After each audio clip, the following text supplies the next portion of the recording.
भारतीय दंड संहिता के अनुसार 7 से 16 वर्ष के लड़के और 7 से 18 वर्ष की लड़की द्वारा किया गया जो अपराध है ये बाल अपराध कहलाता है। ये एक मैं सामान्य बता रही हूँ, सामान्य भाषा में अगर कहें तो 18 वर्ष से जिन लोग की आयु कम होती है उनको हम कहेंगे कि वो जो है वो बाल अपराधी हैं, और 21 वर्ष से जिनकी आयु कम होती है तो उनको हम कहेंगे ये किशोर अपराधी हैं।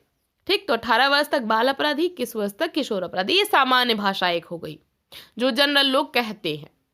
न्यूमेयर के शब्दों में अगर हम कहें तो इन्होंने कहा था कि एक बाल अपराधी निर्धारित आयु से कम आयु का वो व्यक्ति है जो कि समाज विरोधी कार्य करने का दोषी है और जिसका दुराचरण कानून का उल्लंघन है। मतलब एक छोटी आयु का जब कोई बालक कानून का उल्लंघन करता है, समाज विरोधी कार्य करता है, तो वो बाल अपराध कहलाता है। उसका जो कार्य है वो बाल अपराध कहलाता है। क्यों बाल अपराध होते हैं, क्यों बच्चे अपराधी बन जाते हैं, ये जानने वाली बात है। तो कारण क्या होते हैं? पहला जो प्रमुख कारण है वो है पारिवारिक कारण। देखिए, बच्चे का जो व्यक्तित्व होता है बिल्कुल कच्ची मिट्टी के जैसे, कच्चे घड़े के जैसे कह लो, उसको जैसे भी ढालो, कच्ची मिट्टी है वो तो उसको जैसे ढालो, तो पारिवारिक माहौल जैसा होता है बच्चा वैसा बन जाता है। तो पहला कारण है टूटे हुए परिवार। देखा होगा आपने, जिनके परिवार में बहुत ज़्यादा कलह होती है आपस में, और या फिर माता पिता में आपस में नहीं बन रही है, माता पिता का तलाक हो चुका है, वहाँ पर बच्चों का जो व्यक्तित्व होता है बहुत ज़्यादा बिखरा बिखरा होता है, क्योंकि उन्होंने इतना ज़्यादा बिखराव देखा हुआ है। तो उनका जो मस्तिष्क होता है उस पर इसका बहुत ज़्यादा गहन प्रभाव पड़ता है, और फिर वो अपराध की तरफ, यानी उनके अंदर जो एक कुंठा है, वो जो एक एग्रेशन वाली फीलिंग है वो उभर करके सामने आती है। अगर वो सही उसको दिशा में ना मोड़ा जाए तो फिर वो लोग अपराधी बन जाते हैं। तो पहला कारण है टूटे हुए परिवार।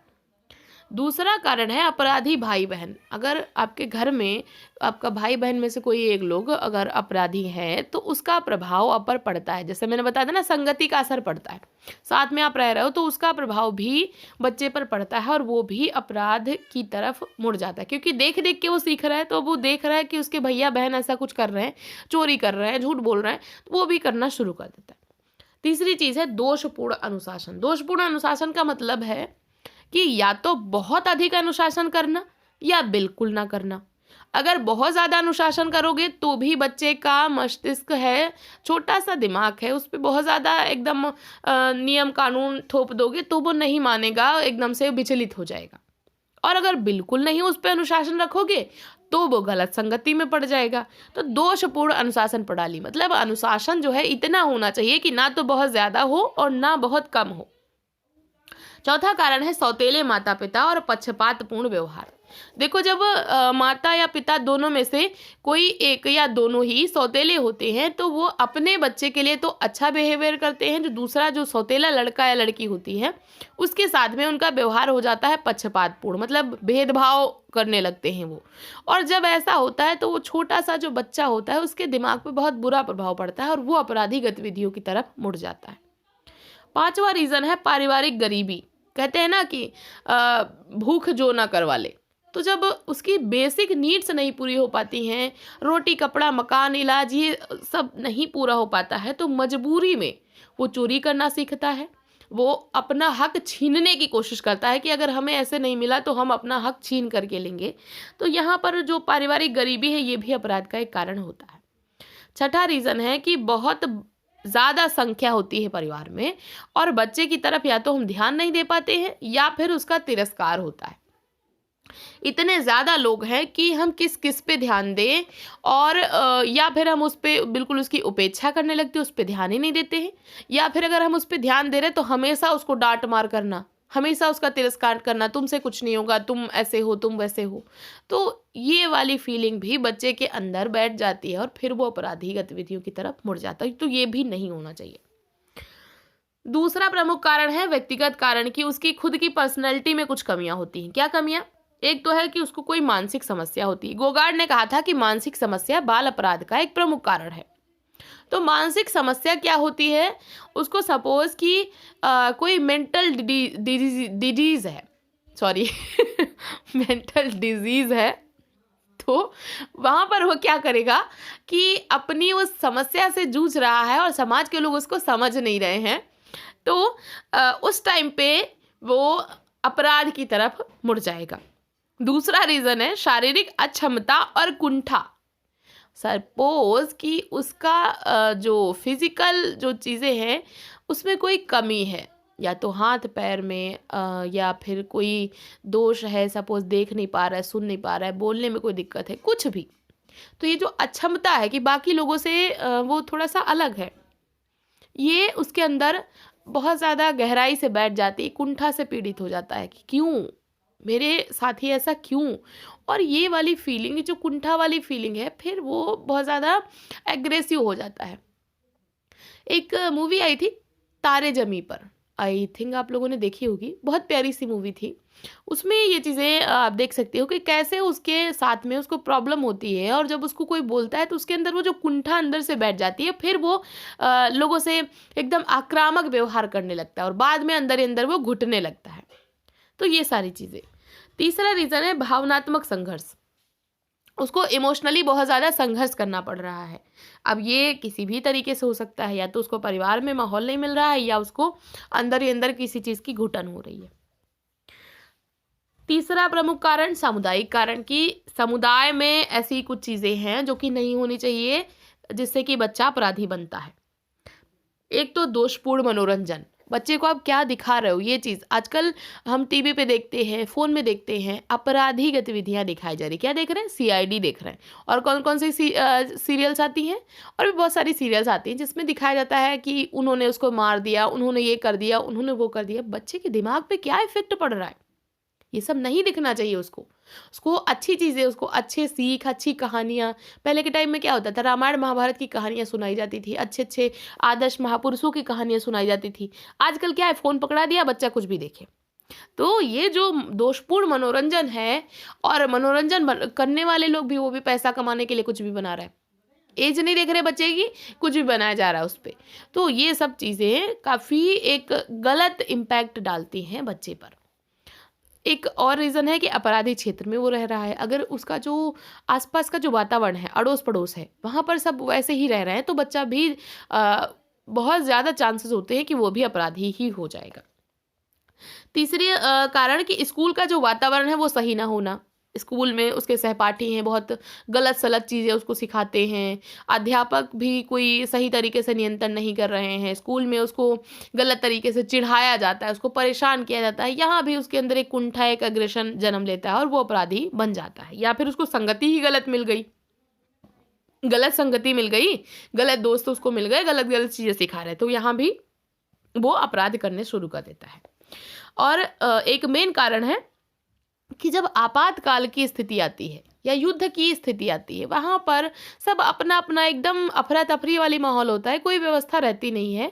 तब जाकर के जो भी व्यवस्था होती सारी भंग हो चुकी होती है, वहाँ भी बच्चा अपराध की तरफ मुड़ जाता है। तो ये होते हैं प्रमुख कारण। अब कैसे रोका जा सकता है बाल अपराध को? तो इसके लिए पहली चीज़ जो नेसेसरी है कि एक स्वस्थ पारिवारिक वातावरण हो। ये सारी चीज़ें एक तरफ हों और उसको परिवार में एक अच्छा माहौल मिल रहा हो, तो उस पे ये सारी चीज़ें इफ़ेक्ट नहीं करेंगी।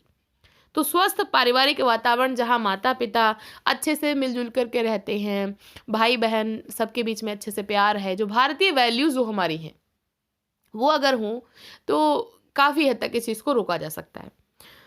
दूसरा रोकथाम का उपाय है कि उसको उचित शिक्षा दी जाए। जो उसके विद्यालय का जो वातावरण है वो सही हो, उसको नैतिक शिक्षा दी जाए, अच्छे से उसको चीज़ें सिखाई जाए, तो वो अच्छा करेगा। समाजीकरण के द्वारा इसको रोका जा सकता है। तीसरा रोकथाम का उपाय है कि स्वस्थ मनोरंजन उसको देखने को मिले। उसका एंटरटेनमेंट तो हो रहा है, लेकिन अच्छी चीज़ें उसको दिखाओ, गलत चीज़ें उसको ना दिखाओ। चौथा है कि सलाहकार परिषदें और मनोवैज्ञानिक सहायता, अगर उसको कोई मेंटल प्रॉब्लम है तो उसको डॉक्टर के पास ले जाइए, उसको सलाहकार परिषदों में ले जाइए, वहाँ पर उसको एडवाइस किया जाएगा और उसको सही सलाह दी जाएगी, तो उससे उसको हेल्प मिलेगी।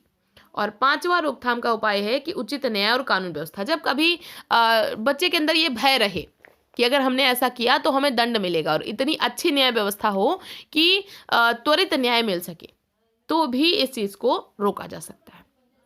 तो ये हो गए रोकथाम के उपाय। अब हम देखेंगे कि बाल अपराध में सुधार के उपाय, और इसके साथ में बाकी जो अपराध की प्रवृत्तियां हैं उसमें भी सुधार हेतु क्या क्या उपाय किए जाते हैं। तो बाल अपराध में सुधार के लिए पहली चीज़ है कि बच्चे को रिमांड होम में भेजा जाता है। देखो, बच्चे ने कोई अपराध किया, जैसे उसने चोरी करी या कुछ भी किया, छोटा मोटा अपराध किया, इसकी जो बहुत ज़्यादा वो बड़ा अपराध नहीं करेगा। तो यहाँ पर क्या किया जाता है कि अगर ये चीज़ देखा गया कि उसके अंदर सुधरने की प्रवृत्ति है, तो उसको अन्य अपराधियों के साथ में नहीं रखा जाता, अन्य अपराधियों से हटा करके पुलिस की रिमांड में रखा जाता है जब तक कि उस पर केस चलता रहता है, तब तक, ताकि उसका अपराधियों से संपर्क ना हो और वो और ज़्यादा ना बिगड़े और ज़्यादा गलत आदतें उसके अंदर ना आए। दूसरा उपाय किया जाता है कि बाल न्यायालयों में उसकी सुनवाई होती है। जो बच्चे के जो केस की सुनवाई होती है उसके लिए अलग न्यायालय होता है। उसका माहौल ऐसा होता है उस न्यायालय का कि बच्चे पर गलत इम्पैक्ट ना पड़े। एक सिंपल चेयर, सिंपल मेज, उसके सामने बच्चे को बिठा करके बहुत ज़्यादा वो कोर्ट वाला माहौल उसको नहीं दिया जाता है, बहुत ही सिंपल माहौल दिया जाता है। ऐसा लगता है कि जैसे हाँ फ्रेंडली, उसको एक तरीके का कि उस पर एक गलत इम्पैक्ट ना पड़े, उसको ये फीलिंग ना आए कि मैं तो अब अपराध में आ गया तो अब मैं कैसे बाहर निकल सकता हूँ। तो इसलिए ये बाल न्यायालय बहुत ज़्यादा सहायक साबित होते हैं। एक अलग तरीके का वातावरण में उसके जो केस की सुनवाई होती है। बाल अपराधियों के लिए एक सुधारक संस्था भी होती है जिसका नाम है बोस्टल स्कूल। इसकी स्थापना की थी सर एल्विन आर ब्राइस ने 1902 में इंग्लैंड के बोस्टल नामक स्थान पर, इसीलिए इसको बोलते हैं बोस्टल स्कूल। 1902 में सर एल्विन आर ब्राइस ने किया था। जो बाल अपराधी हैं, किशोर अपराधी हैं 16 से 21 वर्ष के, उनके लिए एक तरीके की सुधारक संस्था जिसका उद्देश्य होता है कि उनको प्रशिक्षण दिया जाए। प्रशिक्षण क्या कि अपराध आपने किया, अब अगर आप सुधरना चाह रहे हो तो आपको कैसे व्यवसायिक प्रशिक्षण दिया जाए, कैसे नैतिक चीज़ें आपको सिखाई जाए, कैसे आपको समाज के नियंत्रण में रहना सिखाया जाए, ये सारी चीज़ें उनको सिखाई जाती हैं। तो एक तरीके से कह सकते हैं कि पुनः समाजीकरण करने का एक साधन होता है बोस्टल स्कूल।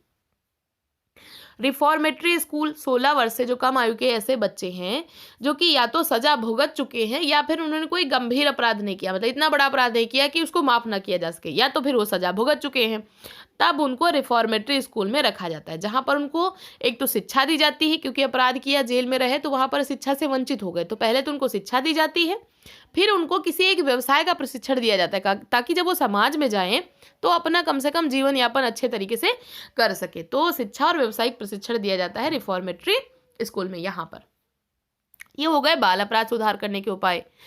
इसके अलावा जो और मुख्य आपराधिक गतिविधियां हैं उनको सुधार करने हेतु तो भी कुछ उपाय किए जाते हैं, जिनको थोड़ा सा देख लीजिए। एक तो है पैरोल पे भेजना।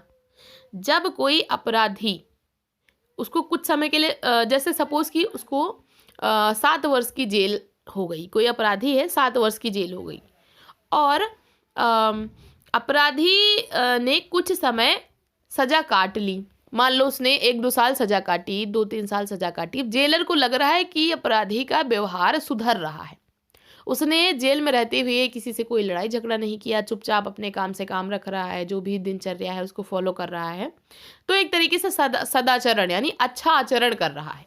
तो जेलर को लगा कि ये अपराधी सुधर सकता है, तो उसने एक तरीके से उसकी सजा माफ़ी की पैरवी कर दी और उसकी सजा माफ़ हो गई। तो एक तरीके का क्षमादान करने का तरीका कि जब किसी अपराधी को कुछ समय सजा काटने के पश्चात उसका सदाचरण, उसका अच्छा व्यवहार देखते हुए उसकी सजा माफ़ कर दी जाती है और उसको सुधरने का मौका दिया जाता है, तो बोला जाता है कि उसको पैरोल पे छोड़ा गया है, मतलब उसको सजा माफ़ करके छोड़ा गया है कुछ शर्तों पे कि आगे आप अपना जो व्यवहार है वो सही रखोगे। तो यहाँ पर क्या होता है, उसके अच्छे आचरण को देखते हुए उसकी सजा माफ़ की जाती है। एक दूसरा उपाय है प्रोबेशन पे छोड़ना या परिवीक्षा पे छोड़ना।